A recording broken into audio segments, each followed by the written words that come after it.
ನಿಂಬೆ ಹಣ್ಣಿನ ಶರಬತ್ತು, ಕಡಲೆ ಬೆಲ್ಲ, ಹುಣಸೆಹಣ್ಣು, ಸಿಹಿ ಅವಲಕ್ಕಿ,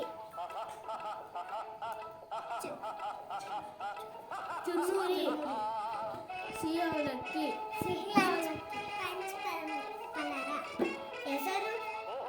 ಹೆಸರು ಬೇಳೆ ಕೋಸಂಬರಿ, ಸಿಹಿ ಅವಲಕ್ಕಿ, ನಿಂಬೆಹಣ್ಣಿನ ಪಾನಕ, ಕಡಲೆಬೀಜ ಮಸಾಲ, ಕಡಲೆಬೇಳೆ ಮಸಾಲ, ಬಾಳೆಹಣ್ಣಿನ ರಸಾಯನ,